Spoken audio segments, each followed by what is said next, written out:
మరొక అప్డేట్ చూద్దాం. వరంగల్ జిల్లాలో అవిశ్వాస హడావిడి మొదలైంది. నేడు నర్సంపేట మున్సిపాలిటీలో అవిశ్వాస పరీక్ష జరగనుంది. అవిశ్వాసంలో నెగ్గడానికి సరైన సంఖ్యాబలం లేకపోవడంతో అవిశ్వాస తీర్మానం ఇచ్చిన కౌన్సిలర్లు తీర్మానానికి హాజరు కావడం లేదని సమాచారం.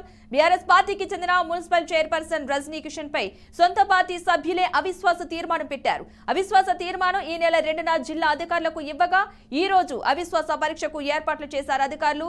మొత్తం మున్సిపాలిటీలో ఒక ఎక్స్ అఫిషియో మెంబర్ కాగా ఎమ్మెల్యే ఓటుతో మొత్తం 25 మంది సభ్యులు ఉన్నారు. 16 మంది బీఆర్ఎస్, 6 కాంగ్రెస్, 2 స్వతంత్రులు ఉన్నారు. అవిశ్వాసం నెగ్గాలంటే 2/3 మెజార్టీ కావాలి. కావున 17 మంది సభ్యుల మద్దతు అవసరమవుతోంది. 18 మందిలో 14 మంది అవిశ్వాసానికి తెరలేపే ప్రయత్నాలు చేయగా 2 కౌన్సిలర్లతో కలిపి మైసూరు క్యాంపుకు తరలి వెళ్లారు మున్సిపల్ చైర్పర్సన్ రజనీ కిషన్. ఇక అవిశ్వాస తీర్మానానికి కాంగ్రెస్ పార్టీ సభ్యులు ముందు నుండే దూరంగా ఉన్నారు. మొత్తం మీద అవిశ్వాసం అని తెరలేపిన కౌన్సిలర్లకి రెండోసారి సైతం మొండి చేయ ఎదురైందంటూ గుసగుసలు కూడా వినిపిస్తున్నాయి. ఒకవేళ అవిశ్వాసం వీగిపోతే బీఆర్ఎస్ సభ్యులు మూకుమ్మడి రాజీనామాలకు సైతం సిద్ధమైనట్లుగా సమాచారం అందుతోంది. మొత్తం మీద ఈ అవిశ్వాస పరీక్ష బీఆర్ఎస్ పార్టీలో ఎటు దారి తీస్తుందో వేచి చూడాల్సిందే.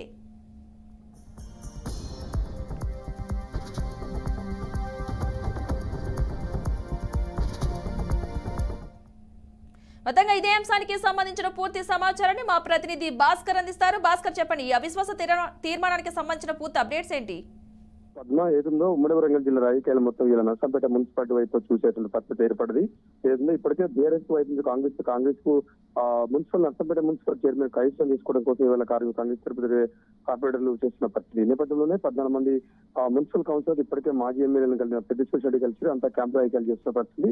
నేపథ్యంలో గతంలోనే 30వ తారీఖు నాడు ఈ 2 మున్సిపాలిటీలో వరంగల్ జిల్లా కలెక్టర్ కలిసిన నేపథ్యంలో 30వ తారీఖు నాడు అవిశ్వాస తీర్మానానికి తేదీ ప్రకటించిన పరిస్థితి. అయితే ఈ నెల 2న నర్సంపేట చైర్మన్ గుంటి రజనీ కిషన్ పై అవిశ్వాస తీర్మానానికి ప్రవేశపెట్టిన కలెక్టర్లు సమర్పించిన కొంతమంది కౌన్సిలర్లు అయితే సమయం దగ్గర పడుతుండే ఇప్పటికీ అలర్ట్ అయిన పరిస్థితి. ఈ నేపథ్యంలోనే కొంతమంది ఇటు కాంగ్రెస్ కౌన్సిలర్ కొంత గ్రూప్ రాజకీయాలు చేసిన పరిస్థితి, కొంతమంది క్యాంపుకు తరలించిన పరిస్థితి. అట్ ది సేమ్ టైం అలా విధంగా బీఆర్ఎస్ సంబంధించినటువంటి ఆ కౌన్సిల్ కూడా మాజీ ఎమ్మెల్యేలను పట్టుకుని క్యాంప్ రాజకీయాలు చేసిన పరిస్థితి. లేకపోతే క్యాంపుకి వెళ్ళి కొంతమంది కౌన్సిలర్ తిరిగి వచ్చి అవిశ్వాసాన్ని సహకరించాలి, లేకపోతే మాత్రం వాళ్ళకి విప్పు జారీ చేస్తామని చెప్పేసి ఇప్పటికే బీఆర్ఎస్ శ్రేణులు చెప్పడం జరిగింది. ఆ నేపథ్యంలోనే పార్టీ అవసరమైతే వాళ్ళ పార్టీ నుంచి కూడా సస్పెండ్ చేస్తామని చెప్పేసి బాహాటంగానే చెప్పడం జరిగింది. ఆ నేపథ్యంలో ఇప్పటికైతే మొత్తానికి 14 మంది కౌన్సిలర్ ఆ దిశగా ప్రయత్నం చేస్తున్న పరిస్థితి. ఇప్పటికే మాజీ ఎమ్మెల్యే సుదర్శన్ రెడ్డిని కలిసి మా ఎంపీ కవితను కూడా కలిసిన పరిస్థితి.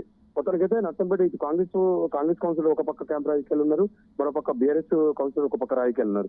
దేశ నేపథ్యంలో మొత్తానికైతే నర్సంపేట కాంగ్రెస్ కవితం చేసుకున్న దిశలో క్యాంప్ రాజకీయాలు జరుగుతుంది. ఆ నేపథ్యంలోనే అవిశ్వాస తీర్మానం నిజంగానే పెడుతుందా ప్రభుత్వం, మరి ఒక డేట్ ఇస్తుందా, లేకపోతే ఎట్లా జరుగుతుంది, ఏదైనా సర్దుబాటు అయి మొత్తం సెటిల్మెంట్ వస్తుందని మరి కొద్ది సమాచారం ఇంకా రావాల్సింది. మరి కాసేపులో తెలిసే అవకాశం అవుతుంది. Padma. Right, thank you Bhaskar.